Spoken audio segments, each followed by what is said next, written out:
I'm your host, Welcome to Today's Where you're joining me for Drumline Chapter 15. Since Laird benched you for the last game before Thanksgiving due to your injury, you decided to go home to visit your parents early. Outside of the Drumline, you and Laird don't talk. And Marco has been increasingly weird. It's best to steer clear. You're hiding out in your bedroom at your parents' house when your phone chimes at Smith. Where are you? The game is starting and you're not here.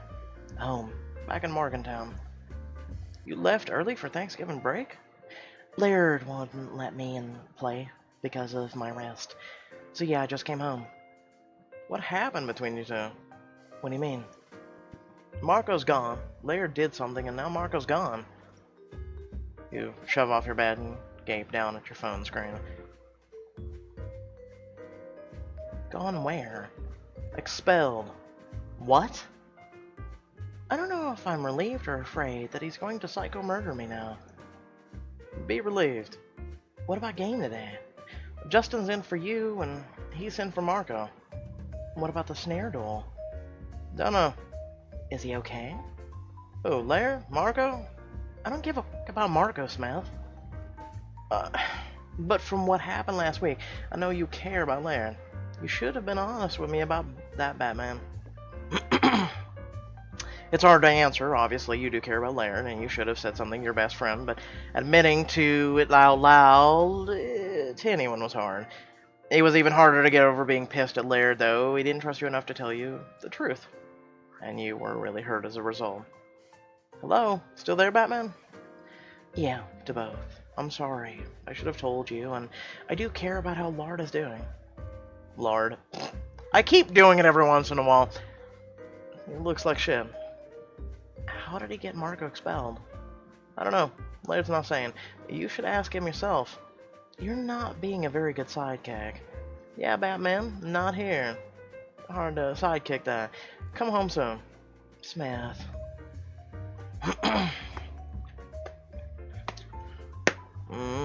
Good luck at the game. Keep me updated. Thanks for letting me know. Keep me updated. I will. I'm your Gossip 411. I don't even know what that means. Really? Oh my god, you're such a millennial. Whatever. Love, love, be amazing out of the film. That afternoon, you watched the game online. There are no snare duel. Laird. Yeah, Laird. I was afraid I said Lard. Lays a solo, and the shadows under his eyes are visible even on your laptop. Oh, Laird. What is going on with you? He's probably upset. With you. That he lost you. And it might have been more than an appetite, per se. A few days later, you get a text from him. The words got you.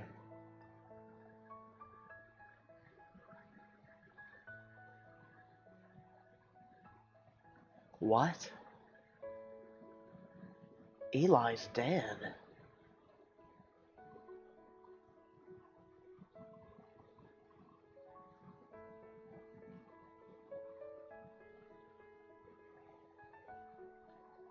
Wow.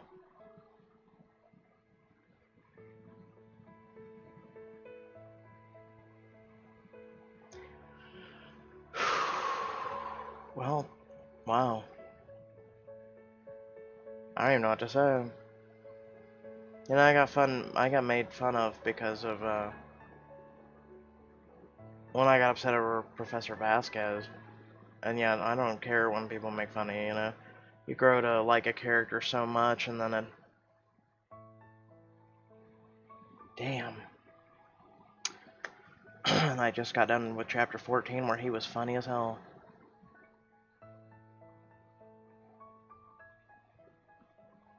Man, I wouldn't even know what to say right now if this was my phone. You immediately spurred into action. You're calling your mom while your fingers fly over the keyboard trying to get flights back to Alabama. I don't understand what's gotten into you. Your behavior is so erratic this week.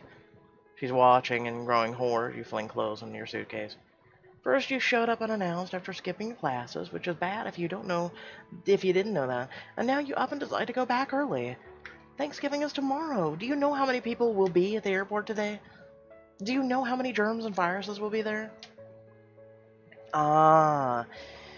We get to the root of our fears, my health. I know, Mom, the germs, the viruses, the diseases. Oh my! Exactly.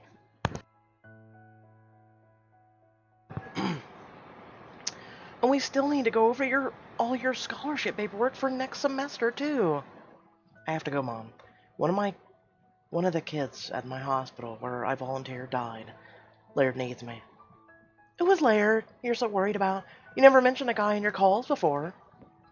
What? Does he have cooties too? You worried about them? She was peacocked with cooties.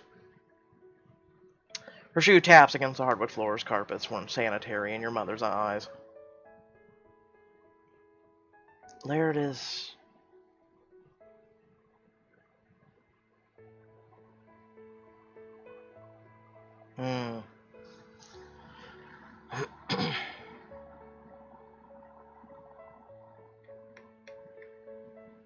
Everything to me. That realization burns away the confusion you've been feeling towards him. Don't you think you're a little young to think that? No, I don't. Laird has been incredibly supportive of me since I started school. I need to be there to return that favor. Regret, sharp-edged and swift, floods you when you realize that Starbucks double date Eli wanted so badly never happened. I failed Eli.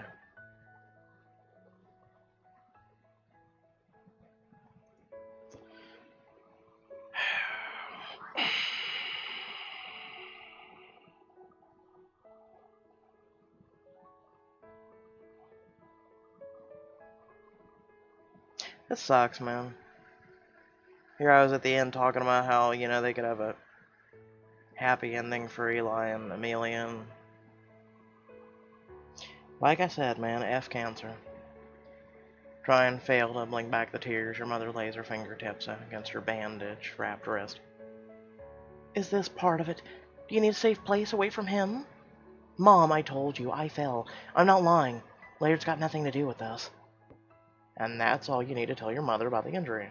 If she'd known about the other hazing, she would have been down in Alabama months ago, packing you up to go home.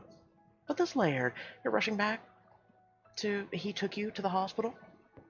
She's lit up like a Christmas tree when she found out our real doctors had laid their hands on you and pronounced you with only mildly injured.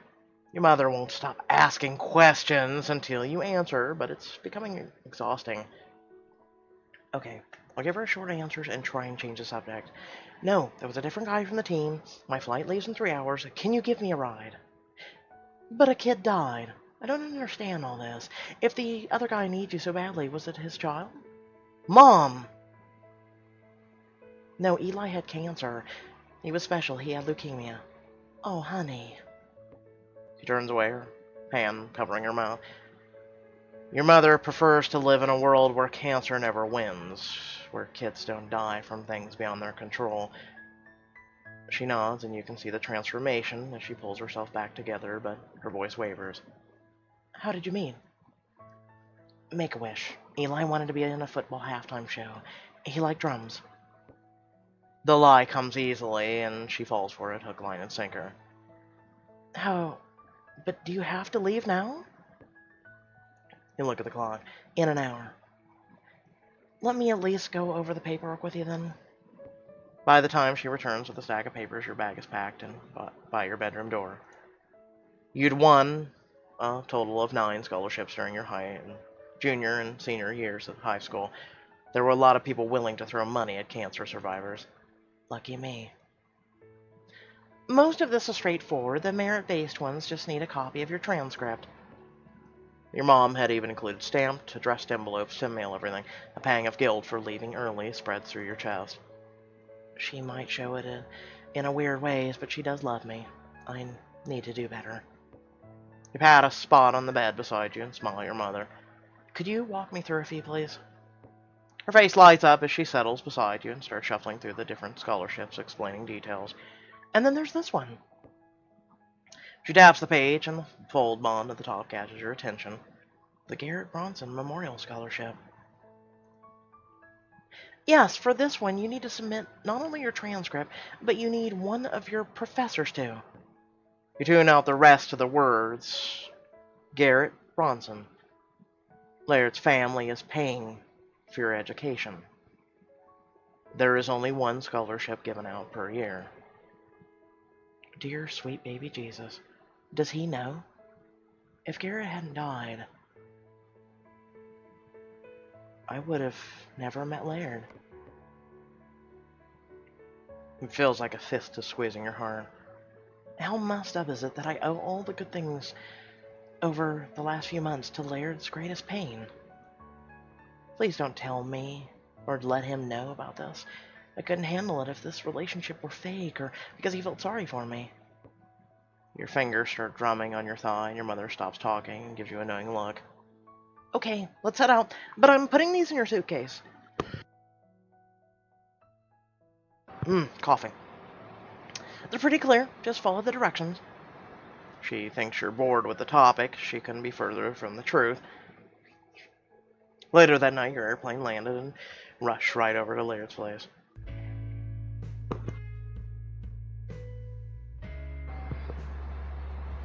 The inside of Laird's townhouse is dark, but you can hear Oscar barking on the other side of the door as you pound. Been knocking for 5 minutes. Laird, open the damn door. The door cracks open and he steps out, leaning on the wall for support. Reese? You slip past him inside and study him in the darkened room. Oscar dances around your legs, yipping with excitement. What are you doing here? Do you want me to go? No. God, I don't want you to go. His arms wrap around and pull you against him. He shudders with a staggered breath. Your arms slip around his waist, holding him tight. It's okay. It's gonna be okay. Laird nuzzles closer, his lips trailing along the curves of your neck. You stiffen and try to pull away, but he holds you close. Please, just let me hold you a little longer. Let me pretend this is real. How are you feeling? I feel like I failed him. You didn't fail anyone, Laird. This is the reality of sickness, baby. It's not fair, but it's not your fault. Laird nods against your neck, and you hold him tighter. It's gonna be okay. I'm here now.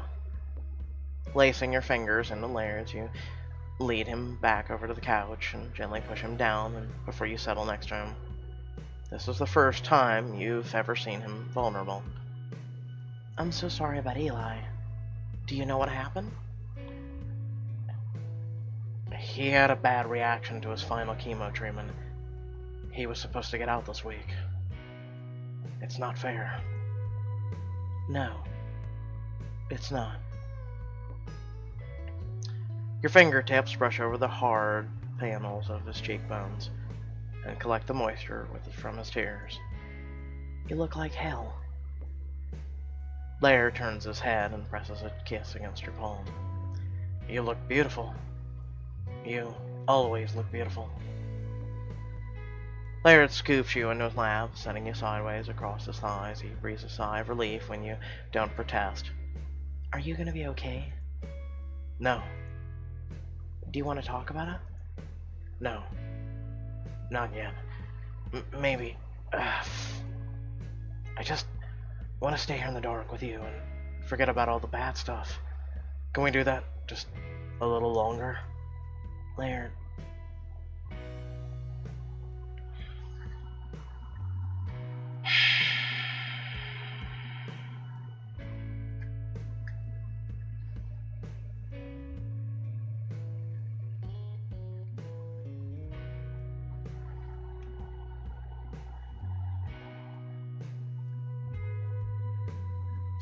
I'm gonna be honest with you. It's one of the reasons I don't... I give puzzle pieces, very tiny ones, once in a while in videos about me.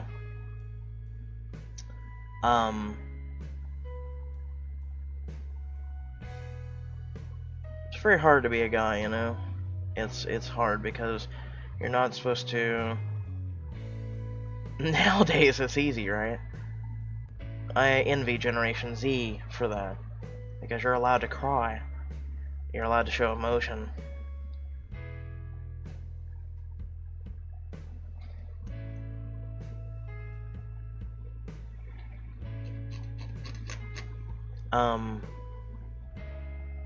I don't know truly if you feel better if you let it out, or if just bottling it up. Bottling it up's been my only way, my whole entire life, to be honest.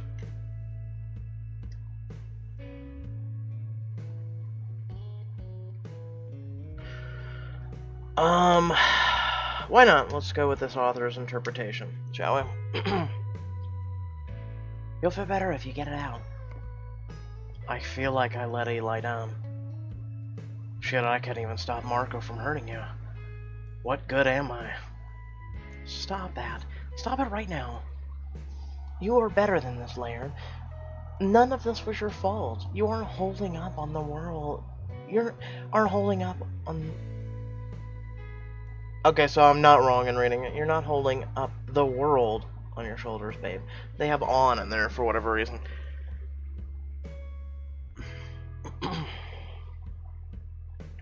If you can't see what you've done for me, what you mean to the people around you, you're blind. Laird chokes back a sob and leans into your chest. You mean everything. It's not your fault. Your nails scrape over his scalp and he turns into you with a groan. When you shift, you notice he's... simple-minded goddamn creature. Laird? I'm sorry. This isn't what you came for, I know that, and I'm sorry, but you'll never feel anything but right in my arms. And my stupid dick is just a little confused right now. I mean, it's true. It does have a little teeny bit of mind of its own, but you have to control it. Raising up and twisting around, you straddle Laird on the couch and hold his jaw, so he's looking you in the eyes. Let's forget, Laird. Like you said, let's just stay in the dark and forget a little longer. Before he can say anything, you reach down and pull off your shirt. He stares at the lace pushing up your breast before meeting your eyes. You need to be sure. You need to be sure because I can't resist you on my best day, and this is far from my best day.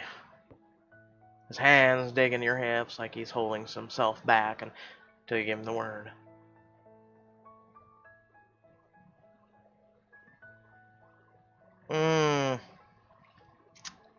Okay, we'll cuddle and then you can tell me what's going on. Laird grabs your bottom and raises from the couch. Your legs wrap around his waist as he carries you to his bedroom. Your bodies crash into the mattress and he wraps you tighter around himself. I'm like a koala bear over here. Oh my god, you're goddamn adorable right now. I love koala bears. Laird laughs and buries his face in your neck. You lay there together for an hour before your need takes over. The lovemaking is harsh, frantic, and silent, with only the sounds of your flesh meeting and echoing throughout the room. Your orgasm takes you fast and hard while Laird holds out. Stubborn. You take matters in your own hands, and before he can stop himself, he's crashing over the edge of his own release. After he holds you more gently, more reverently, in that space, you know that it will all work out. Yes, but did he wear a condom? I'm just asking! Full dark has fallen, and you're laying snuggled against Laird in his bed. It feels so right being here with him. You don't want to leave, but you have to get things out of him in the open, so whatever's broken between you can be fixed. Laird?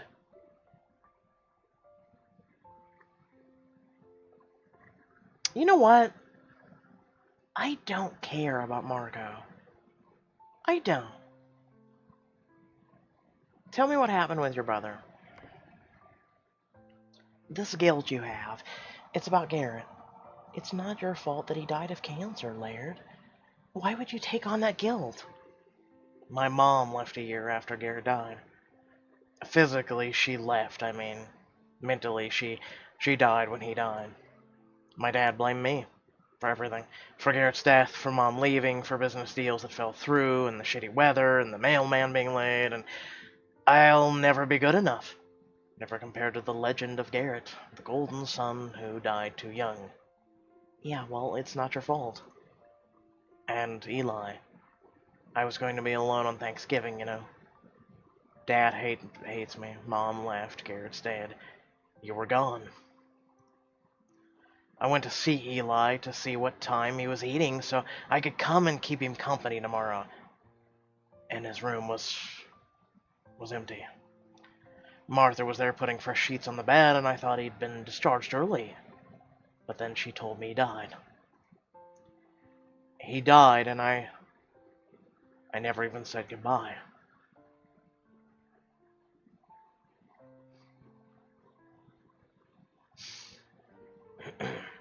Never told him how much he meant to me. Never got to... Shh. It's okay, Laird. It's not your fault. You didn't fail any of us. It's gonna be okay. Wrap your body around him. You pull him close, kissing his lips, trying to chase the hurt away. Laird clings to you like a drowning man as your tongue sweeps into his mouth. You do anything to take away his pain. Pulling back, pressing your forehead to his, you whisper, Laird, I love you.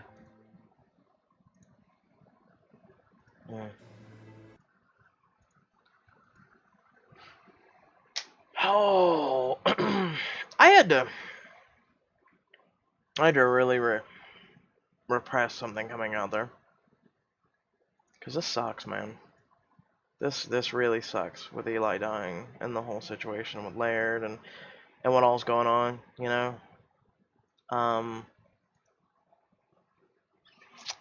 Like I said, I liked the kid. I really did. I really liked Eli. That sucks because there's people you love who you will lose, who you may be having the last Thanksgiving with them like this. I mean, hell, it may be even the day before Thanksgiving. And you don't get to.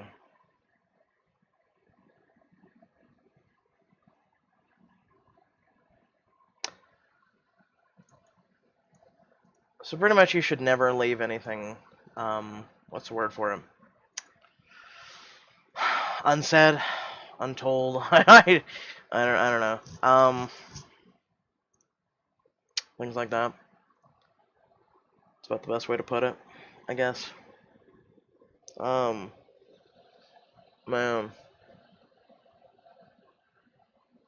And you should never, like, when you part from someone, here's some definite things I can say from experience or you know, just life facts, is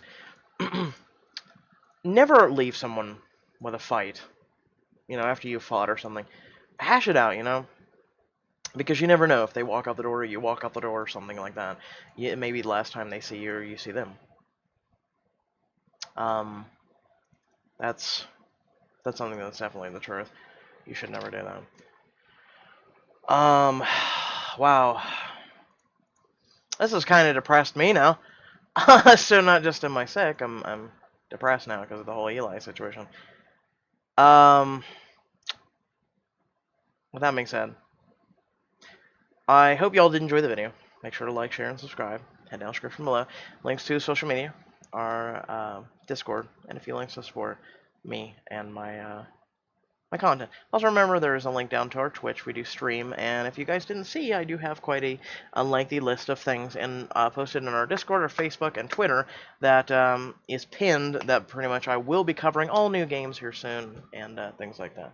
So without further ado, I thank you all for watching, and I'll catch you all in the next video. Peace.